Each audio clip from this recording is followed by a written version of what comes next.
Hi everyone, my name is Lena Ostock and I'm the Visual Arts Manager at ArtsQuest.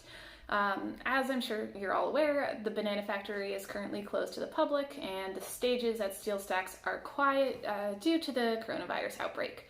We're excited to be able to continue to bring you great arts programming though. In addition to these virtual workshops, you can find live streamed concerts, you can find comedy, improv, educational resources, dance instruction, all kinds of good stuff if you visit our webpage, ArtsQuest at Home. If you feel like you can donate, we appreciate every bit of help.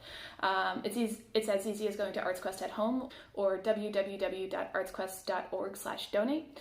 And beyond just donations, we are selling gift cards, so you can, give yourself a future gift of concert tickets or art classes. Today, I am actually going to talk to you guys about hand lettering. I've been noticing that people right now with the coronavirus are getting very into snail mail, as they call it. And it's also a big thing, I see it on Instagram all the time. And it's actually very easy to do. I will be honest with you guys, I have terrible handwriting, but I am kind of the craft friend when weddings roll around. So in addition to some other things I've done for weddings, I have also made like name cards and things like that. So I'm going to talk to you guys just about some of the very basic stuff you can do with hand lettering, the basic principles, and you can really make it your own. And with hand lettering, you're going to see a lot of people with very fancy pens and things like that they're doing this with.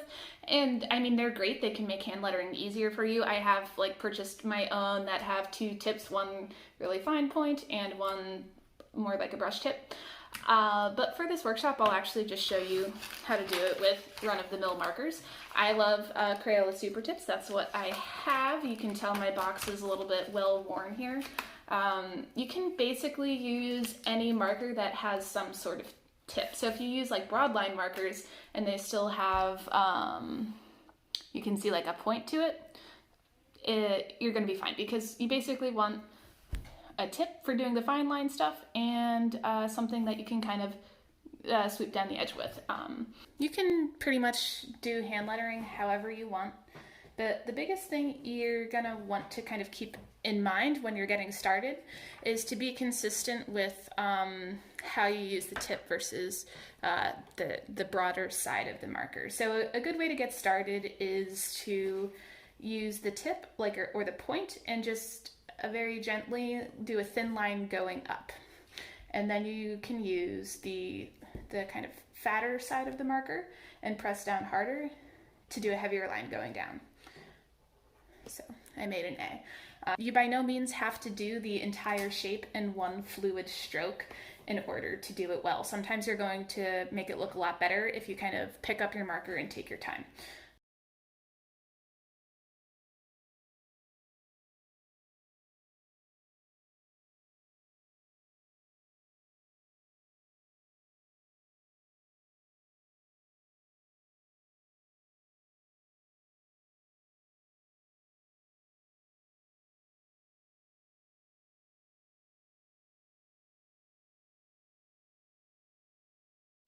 Alrighty, so I've practiced the entire alphabet, and now I think I will take this opportunity to just write out a full word, and maybe I'll turn this into a card that I send to family or a friend, just to say hello, as we are not really able to see anybody in person. Alrighty, so connecting your letters becomes the interesting part, but if you're familiar with cursive, it shouldn't be that hard. With my E, I'm just going to take this trail and go all the way back up into the L, and I'm going to do that again. Okay, so it's not, as it is, it's not that exciting. It just looks like maybe I wrote cursive hello, but something that I've seen a lot of people will do with hand lettering is they'll add some extra details. One thing that's nice is to add some color. So I might go along the inside of all of my thick lines with this pink because it's the first color I picked out here. Say I had done this a little bit differently and instead of that I it could always swoop up like this, and I've seen things like that pretty frequently.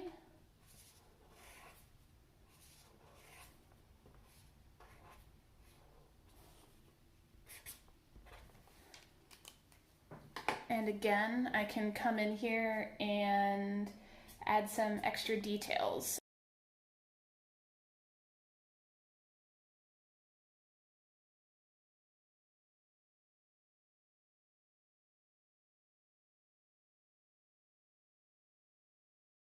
Okay, thank you guys so much for watching. I think my card is done enough for now. I might add some extra design to it later, and also I'll write a message to whoever I send it to.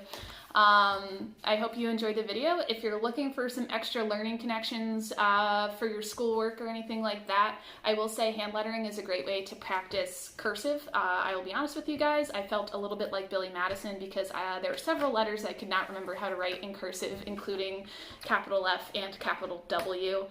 So it's great to practice your cursive. It's also, if you're learning a lot of poetry or there's a poem you love, it could be nice to kind of write it out in hand letters and hang it up on your wall or something like that. But I think, I mean, I like hand lettering a lot, especially right now, to send it out as mail to some of my friends and family that I don't get to see right now as we're social distancing. So it's a great way to send a message.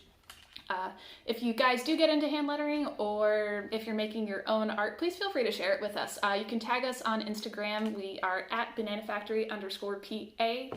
And if you use the hashtag BF Quarantine Art Club, we might feature you on our story.